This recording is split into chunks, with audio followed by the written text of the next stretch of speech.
Hi, I'm John Patterson. I'm with the U.S. Embassy in Mexico City, and I'm the cybersecurity specialist for the embassy. My background prior to joining State Department and becoming a Foreign Service specialist was working actually in corporate IT, developing large-scale applications. So I'm a developer at heart. Today I wanted to talk to you guys about the concept of security and developing security within your mobile applications from two different perspectives. Think about this. Last year alone, 179 billion apps were downloaded to devices. So if you were to put a peso bill next to each other to get an idea of just how many that is, you would wrap around the entire Earth 719 times. That's a lot of apps. In 2017, that'll go to 250 billion. The opportunity is amazing. The interesting part of this is as a business owner who's going to deploy applications or as a private person who wants to use this great tool, you're going to want to think about some things that we haven't thought about before. What is that? Security. Today, cyber criminals and cybercrime is a national problem in the US, in Mexico, across the globe. We're constantly being targeted, and this is the new target. Why? Because things are being built so fast and technology, innovation is outpacing security.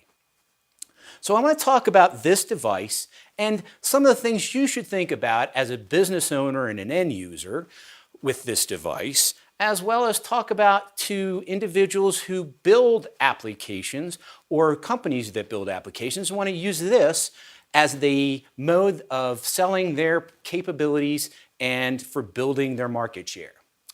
So let's talk about this device from a business user. One of the big things you need to think about is this thing going to touch your network? Well, most likely it is. It's going to be used for storing customers. It's going to be the device.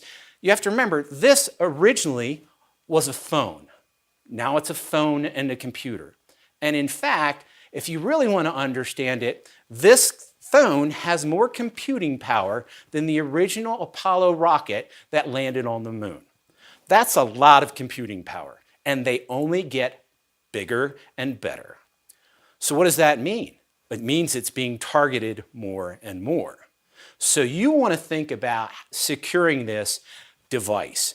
And well, the problem is it's not just a device, it's a computer. So you'll also have to think about securing the applications. Well, let me tell you this, as a business user, that's harder. One of the things you need to think about as a business from a cybersecurity perspective is implementing what we call mobile device management. What does that mean? Well, mobile device management is a way of securing the device holistically. The whole device is secured. What happens is you deploy software onto the device that the device then becomes part of your organization's assets.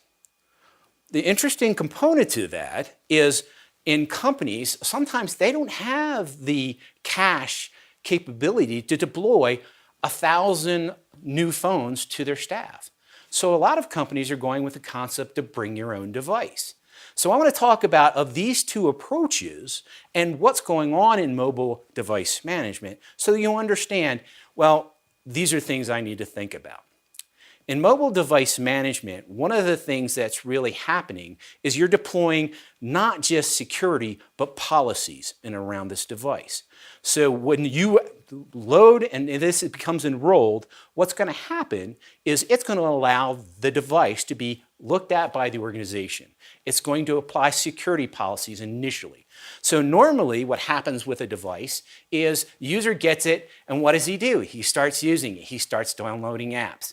Most users don't ever put a security code on their device. You really need to. As a standard user, as an individual who has one of these devices, please use security. You have too much information here. A lot of it is actually sensitive about you or your family, and it has really important data on it. like your finances, maybe your medical issues, your relationships with others. You may have issues regarding clients. You don't want that getting in the hands of cyber criminals who can use that against you. So with mobile device management, it's going to force this device to use those passcodes or passwords. The interesting thing is, from operating system on a mobile device to operating system, how robust that password is or how robust that security approach is differs. For example, on a Samsung, I can use a swiping mechanism. But in reality, that swiping mechanism is not as safe as an actual password or a multi-level passcode or a passphrase. Additionally, what happens with that device in mobile device management, what's going to happen is it becomes basically engaged into your corporate systems. Well, that means policies are put down so it will only do certain things and not be allowed to do certain things that the company has directed. Well, if this is my personal device, I may have differing opinions of what apps I want on my phone. But as a business, you need to be careful. Some apps aren't good apps. What do I mean about that? Well, they haven't been built with security. They haven't been built to maintain sanctity of the data. Or more worse is some of them are just built for getting data and getting in and infiltrating this device to steal information and to do bad things either on the device itself or within your corporate network. So you want to make sure that you're applying policies that meet your business's risks, that mitigate those risks. Secondly, this device with a mobile device management can be not only enforced with policy, but it can be monitored. Now, I'm not talking monitoring to make sure but monitoring from the fact of what applications have been downloaded to the device, what networks has the device been connected to. That's good information for you as a business to know so that you can ensure that your networks are clean by ensuring this device is clean. And finally, one of the things that happens with this device, if it is lost or it is stolen or it's compromised, in a managed device, in this mobile device management application and environment or suite, it will allow you to wipe the device, erase the device. And that's a very good thing because you may have to recognize that this device has been compromised. You no longer want it on your It's more dangerous for it being on your network than you losing the device itself. So you want to make sure you take this device off. Well, when we talk about bring your own devices, then you have to think about some of the constraints. If you're too restrictive, your users are going to be frustrated. Secondly, if you basically wipe their device because you don't want, angry birds on on one of your devices, you probably should have thought about that first. So this is why when you look at mobile device and what you're going to do with mobile apps, you really need to think first, design, look at your risks and what are you willing to risk, and then make that be part of the process for deciding what mobile device management tool you want to deploy. If you're going to go the other route, and this is basically what State Department has done, is we've decided we're going to own the device. We don't let anybody bring in their own device. And the reason being is, while we're a government agency, we're not necessarily as worried about the total cost of ownership of the device. We're worried about the sanctity and the security of our network and our data. As a business, I have to be honest, I think that's the better approach. Additionally, that means you control the device from cradle to grave, what applications are put on it and what applications won't be put on it. So whitelisting versus blacklisting, the fact that it's monitored, the fact that it can be removed from the network at whatever the business decision is. I think that's a healthier approach. So this device, if you did go to the bring your own device concept, or if you are thinking about what apps do you want to look at or allow on your device, here's a different piece of the mobile device management. Mobile device management doesn't vet or ensure that those apps you want are secure. So one of the things you have to think about is some of the mobile device management tools actually allow you to create what is almost the virtual machine so that it's not The device is not really acting with the network. It's within a container that's within a container that's acting with your network. It makes you more secure. So, but let's go back to the concept of application security. And so you've decided, wow, I really like this, for example, Salesforce tool for allowing my employees to manage their customer contacts. Well, what did you do to vet that? What do you know about that application? What do you know about the vendor of that application? When you look at the various products out there, what we see are apps that are built for the Android, so BlackBerry, Samsung, Nokia, or applications that are built for iPhone under the iOS umbrella. In that case, there's two different schools. Apple actually vets the applications before they're allowed to be placed on the Apple Store. Google, not so much. And in fact, what we would tell you is never download an app from something other than the Apple or the Google Play Store. And the reason being is there's still a level of commitment by Google to help you. And there's also a level of you can Google that app and find out what of other people's and get reviews. If you go out to somebody's website and pull it down, you have no idea what you're getting. And that's really, you get what you pay for. Think about, sometimes you think it's free, it's not. What's free is your data and your network now. The other piece about looking at these applications, it's really hard to vet them. You're going to have to, if you're a company that really wants to go at this full-heartedly, you're going to want to reverse engineer. You're going to want to put these applications in an environment and run testing against them. And I'll talk about some of those tests when I move over into the developers and to the companies that want to deploy applications. But one last thing for companies who are wanting to use this concept of mobile applications. The goal here is not to scare you to scare you like scared straight. I know you're going to need to do this. We're a society that wants 24/7. We expect data. We need it to make decisions. And corporate advantage is based on that ability to make decisions quickly and effectively based on real data. My goal is, by virtue of this conversation, for you to have that real data and not have your data be stolen or be augmented by someone who wants to play with your organization. One last thing on the mobile applications. This business is changing so rapidly and growing so fast. It's very, very hard to get reviews. So this is one of the things you have to look at as you're looking at these applications. You're going to want to look at, what is the application asking me for when I work with it? What is being turned on by this application? Why does a customer service tool ask me for my GPS coordinates? Why does it want to turn on my camera? These are things you should ask yourself. Is this the kind of risk I'm willing to take? So when you look at your applications as a business owner or an end user, think about that. You can actually look in the application settings and see what's going on in some cases.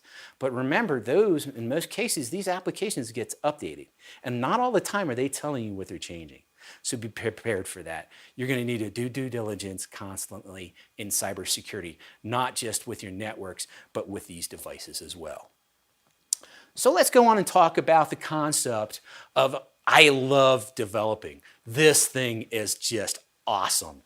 And the opportunities are only increasing. If you thought about this, 179 billion applications downloaded, if I got a penny for every one of those, I'm still doing pretty good, right? So the opportunities it's green fields, as we would say in the marketing business. There's so much opportunity developing applications so they're at the tip of your hand for exercise, for diet, for banking, for getting a ride from the university back to the embassy. There's so much capability here. And what we want to make sure of is when we develop, that we develop with security in mind. And why I say that is security is going to be, what happens with security, it's just that last thought, right? Well, how do we secure it? it's going to cost you 10 times more to secure it after your design phase than if you actually built in your concepts as you're thinking about these applications, doing your design with security in the first place. So one of the things we talk about in the cyber world is threat model analysis. Well, what threat model analysis is this really interesting concept by looking at the thing, looking at this and your network and your data as a system. And then look at all the places, what we would call the attack vectors or the attack surfaces that this system can be attacked from. And think about what are the risks. Well, if someone were to steal the phone, what is the risk to my data?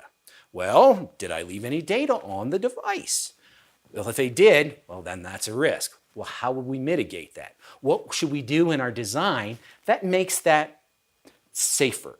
So what threat model analysis does is allow you to put your bigger design in the perspective of threat vectors, things that are going to try to attack, and threat surfaces, where they can attack you. Well, they can attack you at the relationship with other apps, at the device itself being stolen, or in the connection between the device back to the server, or between the device and any mid-tier architectures you may touch. So you want to think of all that in your design. Let's talk about some other things. With this device and in your development of really cool apps, one of the things I would highly recommend is looking at the Open Web Application Security Program. What Open Web Application, or OWASP, is it's basically was started in 2002, I believe, looking at how to build security in. And one of the things they have done a great job is developing what are the taking a threat model analysis and put it in like a very generic concepts set. So this will help you look at designing, when you're designing your app, to bring secure apps to market. Why is that important? Well, if it's your app, you want to make sure you're doing the right thing. Why? Because it's your brand. It's your reputation. And people who have strong security apps are more likely to be used than people who aren't, or those applications. So as a developer, you have responsibilities. You have a responsibility to your company, to your shareholders, to your board, to make sure you develop applications that are secure. And like I said before, you want to think about security initially in the design as you're thinking of the business problem itself. Don't underestimate the value of security in the design. Because right now, as we've talked about, the innovation is outpacing security. So those old concepts of security of we had a wall, we had a firewall, I'm good, that's over. Now you have to think about the application level, about the device, about interacting with the servers and the communications media you go through. One of the things that some of the applications that you're going to want to make sure of is that with that threat model perspective, you design that security in first. Well, what does that mean when you design security first? Well, I want you to think about a couple things. As I said before earlier, why does this application need to turn on GPS? It may not need to, then don't. First of all, it makes the app faster. Second of all, it makes the end user more comfortable with use. I don't need location data. You want to make and think about your data model for these applications. I see applications that ask me for data and I'm like, really? Why do you need the old Radio Shack? Why do you need to know where I live when I'm buying a battery? Let's be honest. Some of your applications you probably built out there have asked for far more data than you actually ever used. It might have been useful for generating a key or something, but once that key is generated, throw it away. Don't store it.